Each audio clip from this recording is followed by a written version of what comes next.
Hey Zealots, it's Justin, and as you can see, I got 7-0 right next to me. My man Hassan, what's going on, man? What's up, man? I appreciate you coming to the studio. Oh, it's my pleasure. Happy to be here. Yeah. So anyway, man, you're 7-0, man. That's amazing. I mean, you got to be the surprise of the year. Nobody saw this coming, but I know you've been planning this for many a year. Well, but we'll get to that. Let's first go with I got a dog. You look. You're 7-0. That's crazy. Right, let's go over these smashes and stuff before you and I get to yip yap. It's amazing how I come up short because of success, but let's continue. I digress. Anyway, so hey, look, we got the never say never, and of course that goes to this guy right here, offer makers for eking it out by 5 points, but he did it.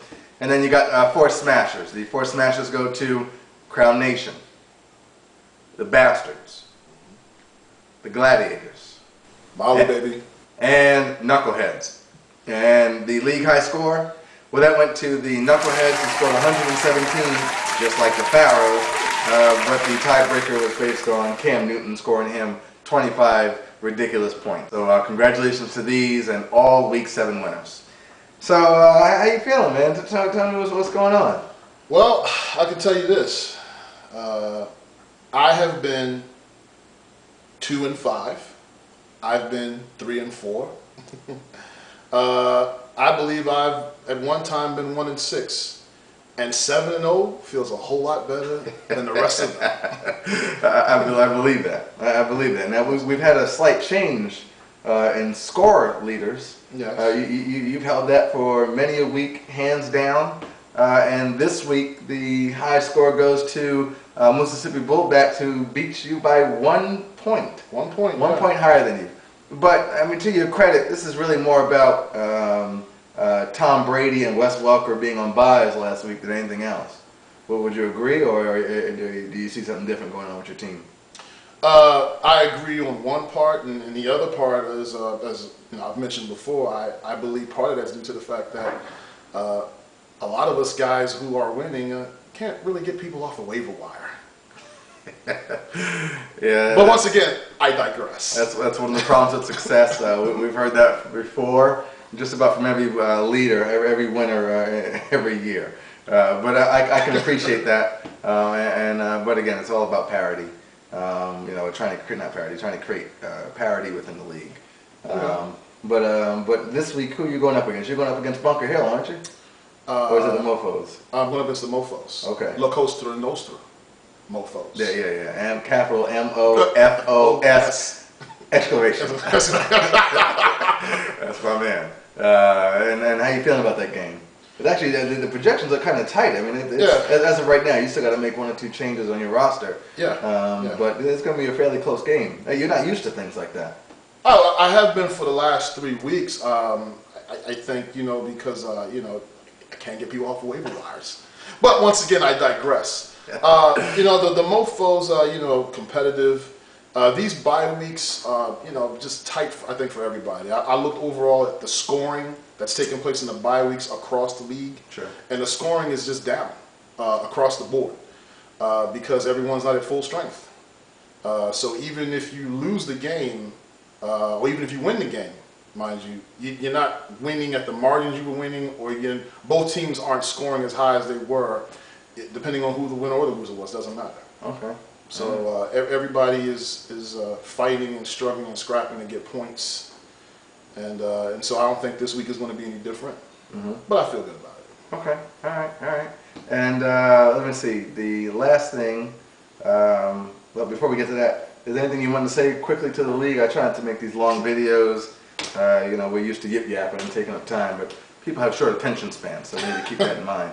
Anything you want to say to the league? Well, first of all, I like to say when I think of people, I believe the Zealot Nation is excluded from that. So I'm first going to say peace and love to the Zealot Nation. Definite peace and love to the Mali Empire, the only empire holding 3 rings, by the way. Now, I'll start off by saying that I do believe an adjustment needs to be made in the league, and one of those I think is that the point system. I believe the players should get the points that they've earned and that they deserve. I believe we should start putting a decimal point and giving increments of points to add up to 1 point, in the sense of If you have a player that's a punt returner, a running back, and he also receives out the backfield, let's say he gets 57 yards catching, he receives 89 yards rushing, and he gets 88 yards returning punts and kicks. If he's at 88, he only gets 8 points instead of 8.8. If he's receiving, it's 57 yards, he only gets 5 instead of 5.7. And if he was returning punts and kicks or running, and it's like 8.89, he only gets 8. Once again, potentially leaving 1.5 or 2 points on the board, or not on the board. And that, I think that needs to be addressed. A player should get what they earn. That's what I believe. If you rush for that amount of yards, if you caught for that amount of yards, if you return punts and kicks for that amount of yards, you should get those yards. All right, and then your next one? Is that all? Well, I think I've made my point about the waiver wire and how it should be adjusted. Okay. But, once again, I digress. Nice. Okay, all right. Did you get a chance to, I was looking at the smack board up there, and I see that Mississippi and the Gladiators have been going back and forth, and apparently I think they see each other in like week 10 or week 11, so that seems like it's looking to be a good matchup. I think it's titled Clean the Crap Up. But that's all good. That's going to make for a good game. Well, once again, I still got to take my hat off to the Gladiators. And Molly. He's a two-time winner. And a two-time winner. And the only person holding 2 rings. The only owner holding 2 rings. Right. His name's on the trophy twice. Go ahead. Right. And it looks like the Mississippi Bullbacks, that expansion team is not playing like an expansion team. I give you that. I give you that. I must say, outside of playing better, they're talking and backing it up, and they have a creative marketing department. Yeah, they do. I am taking notes. They do. And particularly dancing cow head. Right. Just keeps moving forward and back like that. That was kind of funny. And the Rydell helmets, I believe was a Rydell helmet he Yeah. has. And then his coach's name is Terror. Yeah, Terror Bull. Yeah. Get it? Terror Bull. Of course, the joke there is, you play Terror Bull, but he doesn't, right? He keeps scoring and winning, so nobody can really use that joke. I'm sorry, before you go on, I wanted to make one comment about the NFL itself. I just want to say I really feel bad for Jason Campbell. That kid has had a very dark football cloud hanging over him the entire time he's been in the league. Yeah. And keep in mind, before Cam Newton, there was Jason Campbell at Auburn, and that backfield included Cadillac Williams and Brown and Jason Campbell. And there were spurts where they lost only 1 game and went undefeated, and the NC2As did not let them play for the national title. So he had that coming in, and since then he's had several coaches and several coordinators. And this year he was actually having a year to hang with the big boys, and he gets hurt.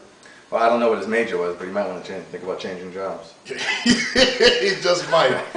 All right, Zealots, you good? Anything you wrapping up? All right, all right. Zealots, I appreciate y'all listening in.